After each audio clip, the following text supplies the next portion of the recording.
Good morning to all that gathered. I am M. Radhika, Assistant Professor in Economics, Sitharashtra Ramaswamy College. The paper Principles of Money. From this paper, the evolution of money is one of the topic. I am going to take the evolution of money. Before money, what prevails in our economy? That is a barter system. It's very essential to see the barter system. Barter system. In this case, goods are exchanged for goods. This is a system where there is no money. Money is economy that relies on trade or barter. One of the benefits of barter system is the mutual coincidence of bonds when two people want exactly what the other has and are willing to trade what they have for it. There are a number of difficulties of barter system present. They are no common measure of value, absence of double coincidence of one, difficulties in measuring the value of commodities exchanged, difficulties in storing of wealth, and the difficulties in measuring the value of services exchanged.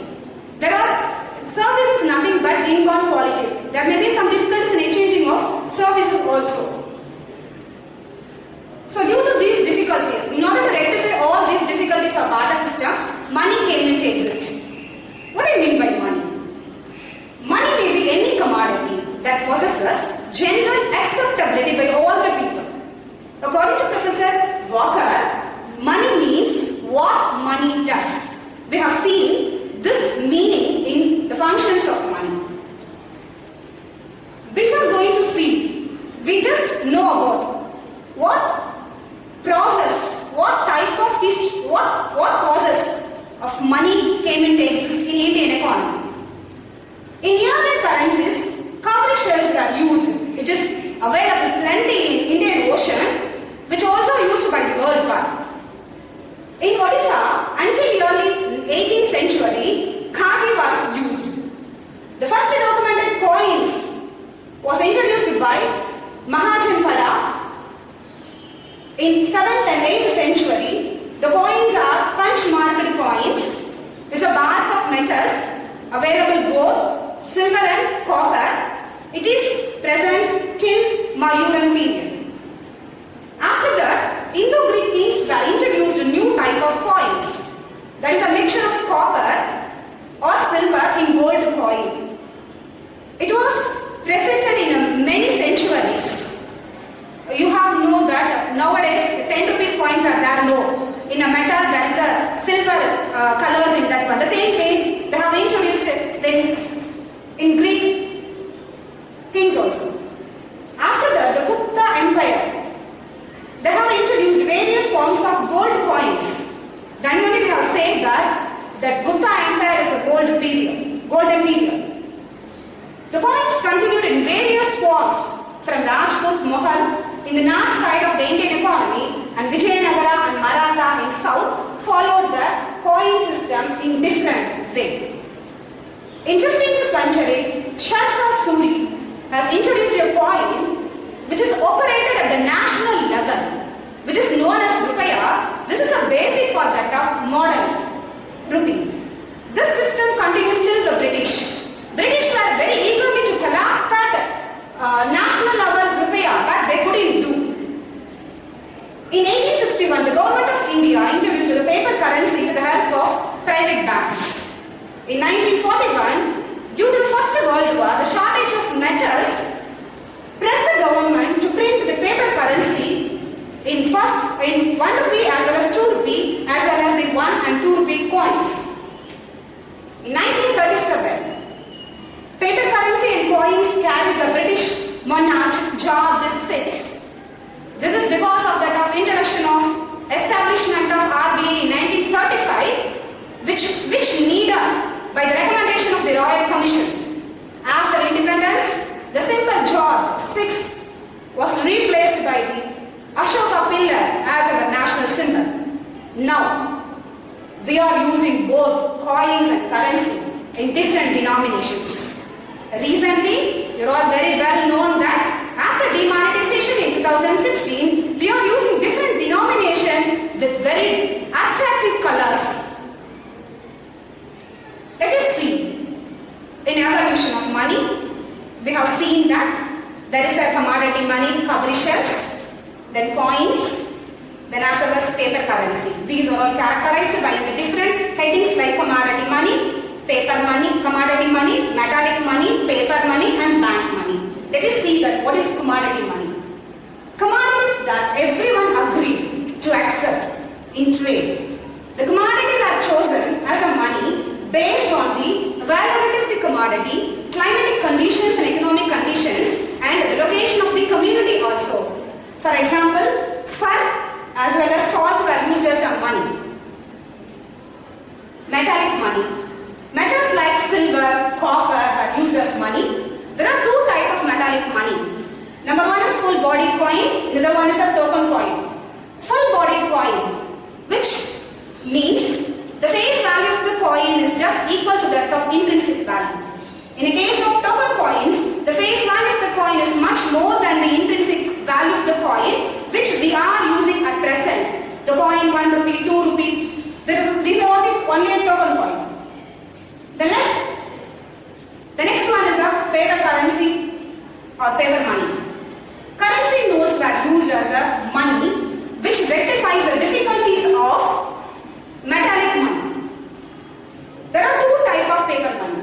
Representative paper money or convertible money, fiat money or non-convertible money. Representative paper money, it explains the same percent of the metallic reserves of the RBI.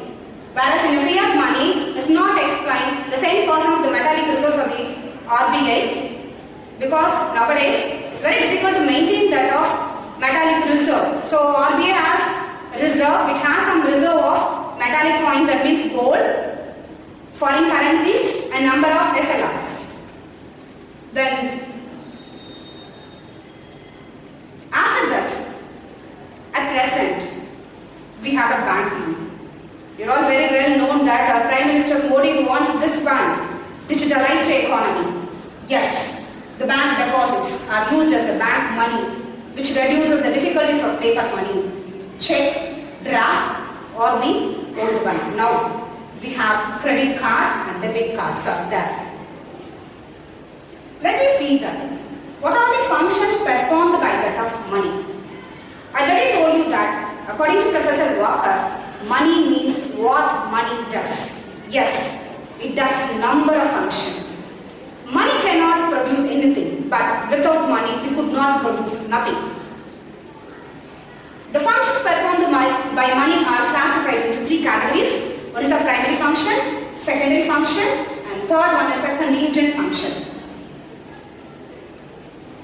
In the case of primary function, we have two subheadings. One is a medium of exchange and measure of value. Medium of exchange. Money works as a common denomination in which the values of all goods and services are expressed. Money helps in calculating the relative prices of the goods and services. Once money enters into the economy only, the value of commodity can be expressed in terms of price. Due to this, it is regarded as a unit of account. In our country, rupee is a unit of account, whereas in England, pound is a unit of account. It may present in every country like yen in Japan and so on. Then second sub-function of the primary function of money is measure of value.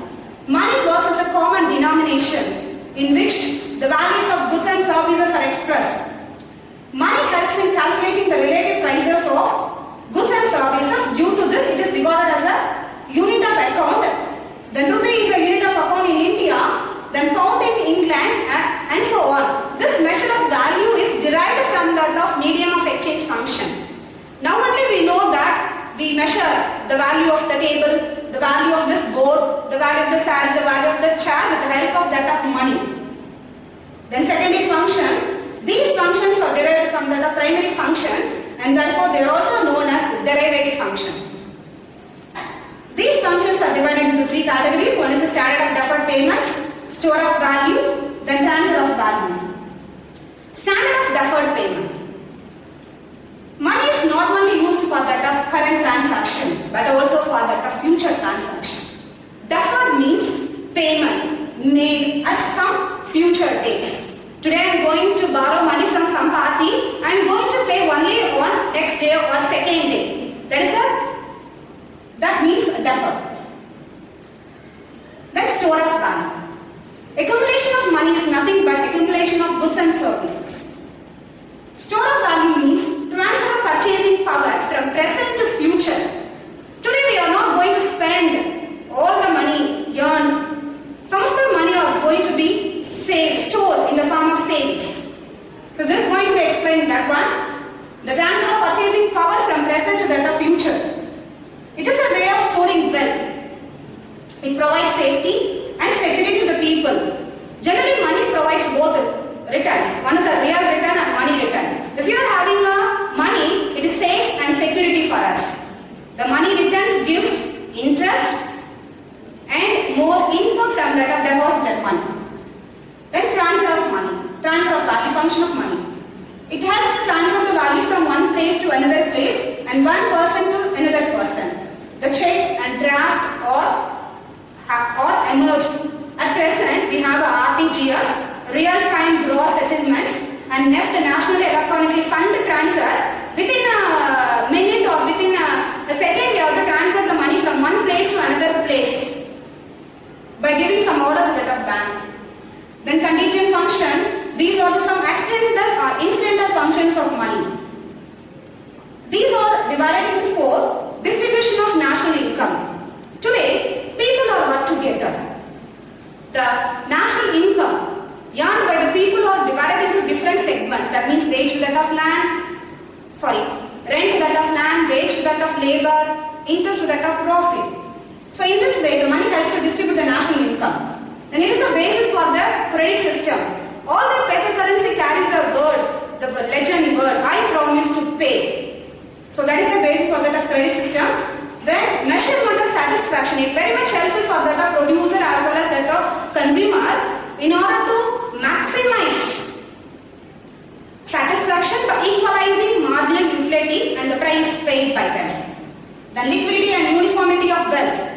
It helps to productivity of capital. In this way,